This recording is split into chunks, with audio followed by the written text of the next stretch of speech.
a baixa taxa de natalidade e o fim da aposentadoria. Como assim a aposentadoria vai acabar? Não, a aposentadoria não vai acabar. O que vai acabar é pessoas conseguirem viver com a aposentadoria.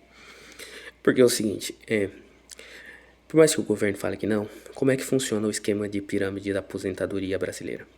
10 pessoas trabalham para pagar um aposentado. Como assim? Mas nós não temos dinheiro depositado lá? Não, nós não temos dinheiro depositado lá. Nós tínhamos e até sobrava. Aí tiveram a brilhante ideia de criar um banco chamado Banco de Desenvolvimento. E aí, em vez de desenvolver o Brasil, decidiram desenvolver outros países, não é mesmo? E que nos deram um calote com a nossa aposentadoria. Então estamos na situação que estamos agora. Isso é negativo para o Brasil, não? Quanto mais eles não pagarem, melhor, porque essa dívida continua correndo. Ela há credores internacionais e tudo mais. Então, por exemplo, a Venezuela, que agora caiu o Maduro, tem uma dívida vultuosa com o Brasil. Entendeu? Então, se a economia da Venezuela crescer com os americanos, o que quer que seja, vai ser excelente para nós por conta da dívida que a Venezuela tem para conosco. Entendeu? A mesma coisa da Argentina.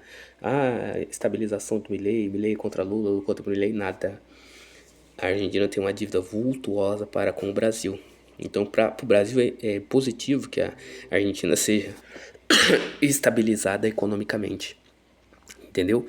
As pessoas não entendem como realmente funciona o mundo. Voltando ao caso da aposentadoria. Se são 10 pessoas trabalhando para pagar a aposentadoria de uma, e as pessoas não estão tendo filhos, não vai ter a taxa de reposição. O que é a taxa de reposição? 2 pessoas tem que fazer 2 pessoas, porque quando essas 2 pessoas morrerem, terão 2 pessoas, entendeu? Essa é a taxa de reposição. Só que não está vendo a taxa de reposição. Primeiro, porque muitas pessoas estão se tornando homossexuais ou lésbicas e não têm filhos. E os que podem ter, não querem ter filhos para que os filhos não sofram como eles. Não vai suportar a previdência. Agora, um conselho que eu vos dou, para você católico, tenha famílias numerosas e sólidas. Não brigue com seus parentes, igual a maioria faz hoje. Una a sua família, porque uma família unida não é escravizada pelo Estado. Não importa se você não gosta daquele parente, defenda ele com unhas e dentes, e ele te defenderá com unhas e dentes. Quanto mais unida é uma família, mais forte e duradoura ela será. Se você quer perpetuar as suas gerações, seja unido com a sua família. Não despreze a sua família, em hipótese nenhuma. E tenha muitos filhos, porque um pai cuida de 10 filhos, 10 filhos não cuidam de um pai. Eu vejo famílias que têm 10, 8, 11 filhos, no final da vida fica a caçula ou 2 filhos cuidando, o restante não tá nem aí. E é igual carro velho, quem tem 2 tem um, quem tem um não tem nenhum. Mas não, antigamente nós tínhamos bastante crianças para que trabalhasse para nós. Isso não mudou. Vocês que decidiram que mudou. Isso não mudou. Todo lar familiar que tem um amor familiar em si, se um filho vê um pai num momento de dificuldade, ou o que quer que seja, um ajuda o outro, um filho ajuda um pai ajuda um filho, e tudo mais, e assim a engrenagem vai funcionando. Se você tem filhos, um filho cuida do outro filho, se tem uma briga na escola, um filho defende o outro filho e tudo mais. O que você está querendo? Criar uma sociedade de bastardos solitários. Você acha mesmo que a aposentadoria vai se sustentar? Nós estamos criando uma sociedade de dependentes intelectuais e dependentes monetários. Só 27 milhões de brasileiros mantêm a engrenagem funcionando. Só 27 milhões trabalham. O restante ou é auxílio ou é aposentadoria. Vai chegar uma hora que esses 27 vão acordar e falar: peraí, o porquê que eu tenho que pagar o pecado das outras gerações? E é nesses pequenos momentos na história que acontecem a cada 4 ciclos que tem a famosa Guerra Civil. A última foi em 33, em São Paulo, que eles falam Revolução Constitucionalista. Entendeu? Vai chegar uma hora que a maneira de viver no Brasil vai ficar insuportável e as pessoas pegam em armas e dá no que dá. Aí matam a elite vigente, tomam seu lugar e começa tudo de novo. Isso já aconteceu no Brasil inúmeras vezes. Da Revolução de 1824, que foi apagada da história, até agora, A elite que está vigente hoje controlando o país é a elite Vargas. É as mesmas famílias que sobreviveram às outras quedas, só que elas cairão se elas não acordarem. Esse país tem que ser recristianizado. Quando eu digo recristianizado, é recatolicizado. Sem a virtude católica, não vai restar nada a não ser dividir esse país. E se tiver que dividir para salvar parte de 1 quilhão desse país por Cristo, para a Santa Igreja Católica, estaremos lá em armas. Agora, a união faz a força. É preferível que esse país continue unido. Mas vai chegar um momento na nossa história breve que vai haver um ponto de cisão.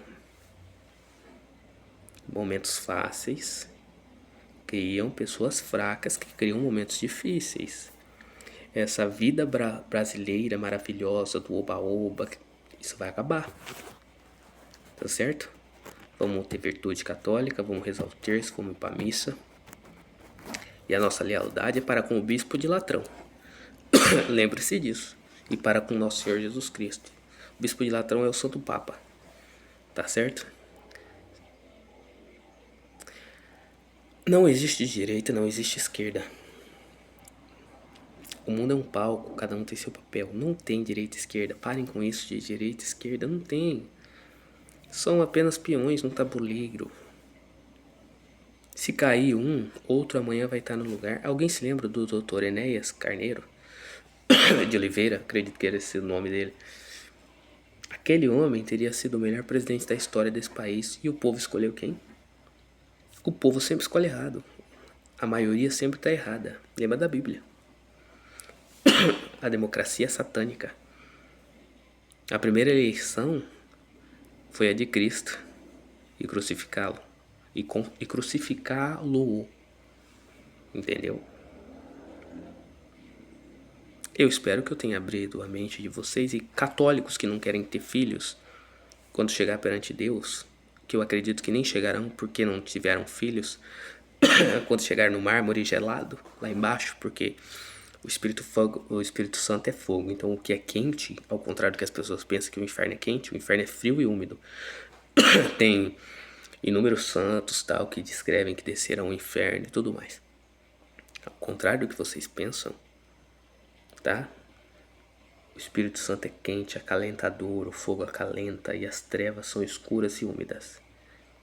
Não tenha filhos, tá bom? Cria um pet, tenha um cachorro, animalismo satânico, vai lá, cria cachorro como se fosse filho. Infelizmente vocês nem verão a face de Deus, porque o ser humano é a maior criação de Deus. Deus derrubou os seus anjos e querubins, parte deles, miríades e miríades de anjos, pelo ser humano. E o ser humano está trocando Deus por um cachorro. Vocês verão a face de Deus? Eis a pergunta. Uma boa noite a todos.